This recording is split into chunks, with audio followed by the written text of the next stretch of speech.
बच्चों आज हम लोगों को पढ़ना है, यानी कि हम लोग स्टार्ट करेंगे आज topic reduction of aldehydes and ketones. Aldehydes ketone के रिडक्शन पर हमें मिलता क्या है, क्या होते हैं रिएजेंट, कैसे आएगा इनके ऊपर क्वेश्चन, ये सब बातें हमें पता लगेंगी जब हम एल्डिहाइड और कीटोन का रिडक्शन कराएंगे। यानी कि अगर हम एल्डिहाइड का रिडक्शन कराएं, सिंपल आपको ये बता देता हूं कि अगर एल्डिहाइड का रिडक्शन कराया जाए, दो नेसेंट हाइड्रोजन आएंगे और रिएजेंट आप LiAlH4 lithium aluminium hydride use करिएगा, बनेगा 1 डिग्री का एल्कोहल CH3CH2OH। यानी एल्डिहाइड के रिडक्शन पे आपको मिलता है 1 डिग्री का एल्कोहल। और अगर आप यही कीटोन ले लें, CH3COCH3 ले लें, ये कीटोन लिया, इसका रिडक्शन करा दें आप, इसमें NaBH4 भी डाल सकते हैं, यानी sodium borohydride, lithium aluminium hydride भी ले सकते हैं, लेकिन ये बेटर माना जाता है और प्रोडक्ट आपके सामने आ जाता है 2 डिग्री का एल्कोहल। तो अब आपको ये स्टेटमेंट याद हो चुका होगा कि एल्डिहाइड के रिडक्शन से हमें 1 डिग्री के एल्कोहल मिलते हैं, जबकि कीटोन के रिडक्शन से हमें 2 डिग्री के एल्कोहल मिलते हैं। अब इसका अगर हाइड्रोजनेशन कराना है तो यहां पर हाइड्रोजन H2 कर दीजिएगा, रिड्यूस यहां पर जो एजेंट डालिएगा, यानी कि हम जिसे बोलते हैं कैटालिस्ट डालेंगे, एजेंट नहीं बोलिए, कैटालिस्ट डालेंगे।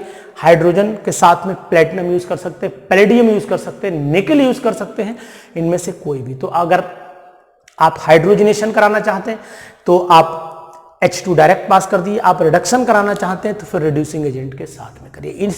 ये एक कॉमन रिडक्शन है एल्डिहाइड और कीटोन का। अगर हम लोग सेकंड पढ़ते हैं तो पढ़ते हैं क्लीमेंसन्स रिडक्शन।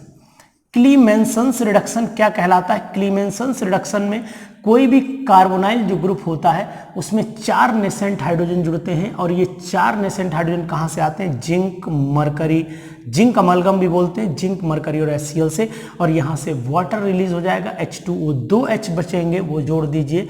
यानी कि क्लीमेंसन रिडक्शन बहुत ही अच्छी रिएक्शन मानी जाती है किसी भी कार्बोनाइल ग्रुप को एल्केन में कन्वर्ट करने के लिए।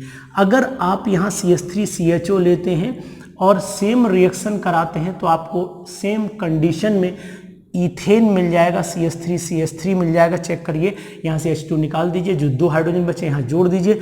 और अगर आपने यही कीटोन ले लिए, यहाँ से इस तरीके से 4 नेसेंट हाइड्रोजन ले लिए, सेम कंडीशन अगर आपने फॉलो कर दी है तो प्रोडक्ट आपको प्रोपेन मिल जाएगा। तो यानी कि बहुत अच्छी रिएक्शन है, क्लीमेंसन्स रिडक्शन रिएक्शन कहलाती है।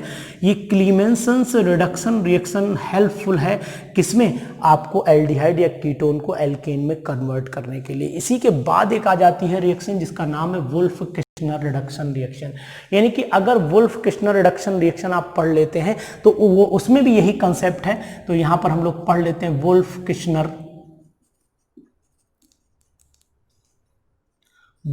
Kishner reduction reaction.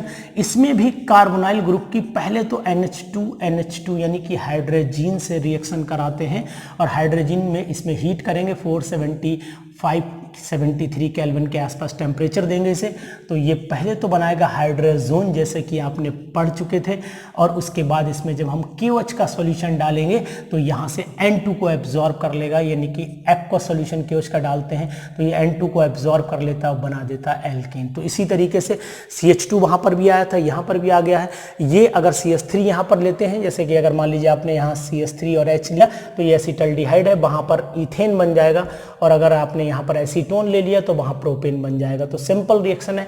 दोनों रिएक्शन वुल्फ किश्नर रिडक्शन और क्लीमेंसन रिडक्शन, ये दोनों ही रिडक्शन किसी भी एल्डिहाइड या कीटोन को कन्वर्ट कर देते हैं एल्केन में। तो अगर डायरेक्ट एल्केन में कन्वर्ट करने का कहीं भी कंसेप्ट आए कार्बोनाइल ग्रुप का, तो आपको ये याद रखना पड़ेगा कि हमें रिड्यूस किससे कराना है, वुल्फ किश्नर रिडक्शन से या फिर क्लीमेंसन से।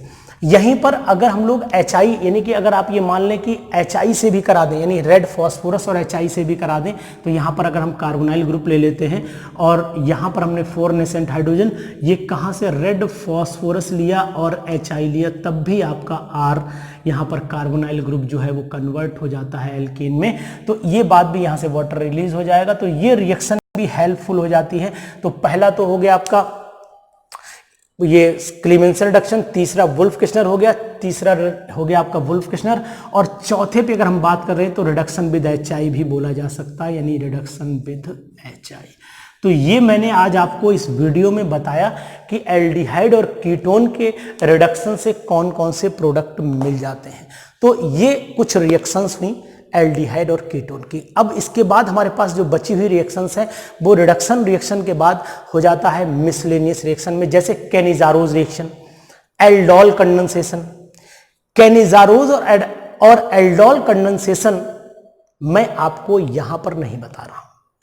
Cross aldol aldol, Cannizzaro cross Cannizzaro, ये पर्किन रिएक्शन, ये सभी एल्डिहाइड की जितनी भी रिएक्शंस हैं ये मैंने एक नेम रिएक्शन की वीडियो बना रखी है।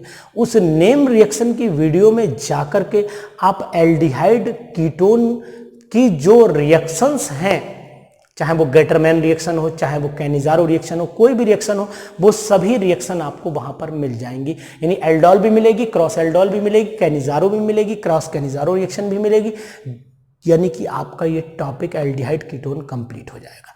तो इन रिएक्शंस को पढ़ लीजिएगा। और दूसरी बात यह है कि इनको बिना लिखे आप नहीं याद कर पाएंगे। तो केमिस्ट्री का कंसेप्ट ही केवल यही कि जितना हम हाथ चलाएंगे उतना ही हमें याद होगा, जितना हम फोटो खींचेंगे उतना याद नहीं हो पाएगा। तो केमिस्ट्री को याद करने का बेटर तरीका यह कि कलम उठाइए और लिखना शुरू करिए। Practice makes a man perfect. जितनी प्रैक्टिस करेंगे उतनी आपके अंदर परफेक्टनेस आती चली जाएगी, और वही परफेक्टनेस आपको बोर्ड में नंबर दिलाएगी। नंबर दिलाने का कोई मंत्र नहीं होता, कोई इंजेक्शन नहीं होता जो आप लगवा लें और आपको केमिस्ट्री आने लगे, तो भाई साहब ऐसा कुछ नहीं है। आपको अगर केमिस्ट्री सीखनी है तो हाथ चलाने पड़ेंगे और दिमाग भी चलाना पड़ेगा, ठीक है ना। तो तब तक रिवीजन करिए। मैं आपको नेक्स्ट वीडियो में आपके साथ हूँगा इसी टॉपिक को कंटिन्यू करने के लिए।